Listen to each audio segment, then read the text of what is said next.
전도연의 고통. 2007년도에 히트한 방화로 밀양이 있다. 내가 밀양 박씨여서인지 처음에 영화 제목을 듣고는 왠지 흥미를 느꼈다. 그러나 영화 주인공 전도연을 세계적 스타로 만든 작품임에도 불구하고 차일피일하다가 보질 못했다. 몇 해가 지난 뒤 이 영화가 텔레비전 방송 전파를 탔다. 더 이상 미루었다가는 볼 기회가 없겠다 싶어 일부러 시간 맞춰 텔레비전을 시청했다. 많은 이들이 이 영화를 보았을 거다. 누구는 종교 영화를 대중화한 작품이라고 긍정적 평가를 했고, 누구는 반기독교적 영화라고 배격하기도 했다. 관객들의 느낌은 어땠을까? 조금은 딱딱한 종교의 속죄 문제를 이야기하고자 우선 이 영화의 줄거리를 요약해 본다. 서글프게 과부가 된 전도연이 약간은 자폐 증세가 있는 미취학 연령의 아들을 데리고 남편의 고향 밀양을 찾는다. 요즘 여자답지 않게 미망인으로서 남편을 그리워하고 그의 고향에 둥지를 틀려 하니 아마도 시집 식구들 입장에서는 참으로 가상타하겠다. 그런데 피아노 학원을 차리고 땅을 보러 다니고 하는 사이에 뜻하지 않은 비극이 발생한다. 젊은 과부가 돈 품께나 있는 모양이라고 생각한 이웃 웅변학원 원장이 전도연의 아들을 유괴해 돈을 요구한다. 아플싸, 나도 속았었다. 전도연의 통장 잔액은 860만 원이 전부였다. 전도연은 가뜩이나 남편도 없는데 돈도 없어 보이면 남들이 업수히 여길까봐 괜히 허세를 부린 거였다. 유괴범이 요구하는 이 액수에는 턱도 없었지만 울면서 매달렸고 통사정을 했다. 그러나 돌아온 것은 어린 아들의 시신뿐이었다. 시간이 흐르면서 동네 기독교인들과 어울려 신앙생활에 젖어든 전도연은 어느새 원수를 사랑하게 된 모양이다. 교인들이 말리는데도 불구하고 아들의 살인범을 교도소로 찾아간다.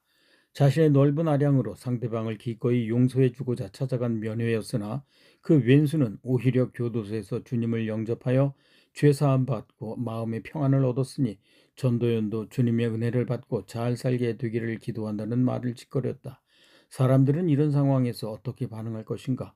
오, 당신도 예수님을 받아들이셨군요. 우리는 그분 안에서 모두 한 형제요.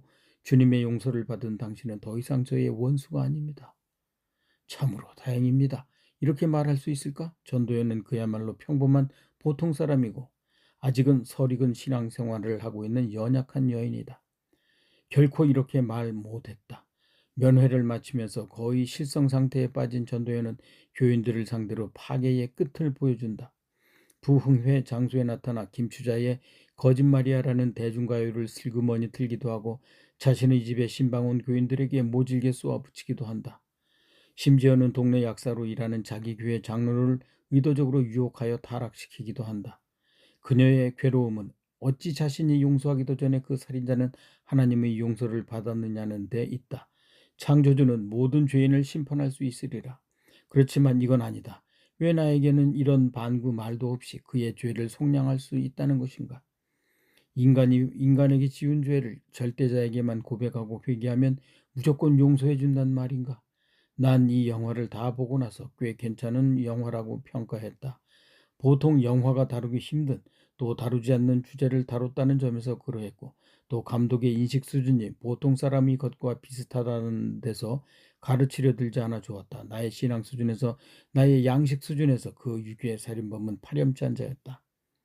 자기가 격리된 상태에서 종교적 차원의 죄사함을 받았고 구원을 얻었다 할지라도 그렇게 평안하게 전도연을 마주해서는 안 되는 거다.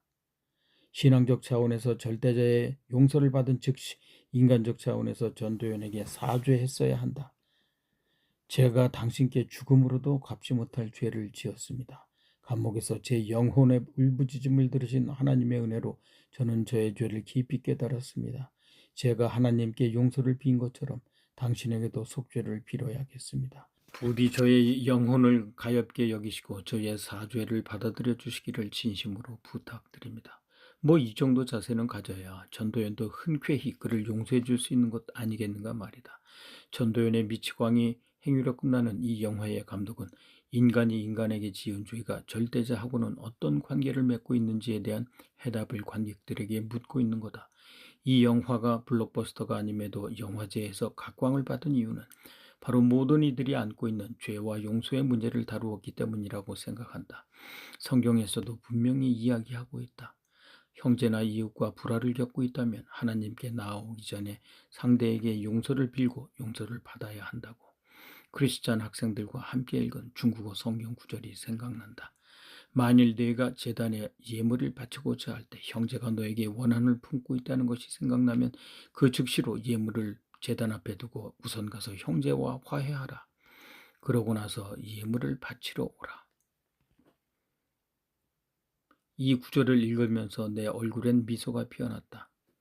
밀양에서 유괴살인범의 입장과 하나님의 관계를 비중 있게 본다면 인간이 저지른 죄를 근원적으로 해결할 수 있는 이는 하나님뿐이기에 전도연에게 사죄하는 것이 무의미하다거나 혹은 그다지 중요치 않다고 얘기할 수 있을지도 모르지만 이 성경 말씀으로는 그 살인마가 여호와에게 무릎 꿇기 전에 전도연에게 용서를 빌어야 마땅한 것이리라.